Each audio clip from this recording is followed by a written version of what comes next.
एक लक्षात घ्या, नरेंद्र मोदी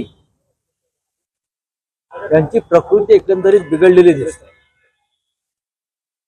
मोदी यांची प्रकृती बरी नसावी, शरीराची आणि मनाची. महाराष्ट्रात येऊन 2 दिवसापूर्वी ते उद्धव ठाकरे साहेबांना नकली संतान म्हणतात, शरद पवारजींना आणखीन काही म्हणतात आणि अचानक दुसऱ्या दिवशी झोपेतून उठतात आणि ऑफर देतात आमच्याकडे या म्हणून. हे त्यांच्या पराभूत मानसिकतेचं लक्षण आहे. नरेंद्र मोदी 4 जून नंतर प्रधानमंत्री राहत नाही.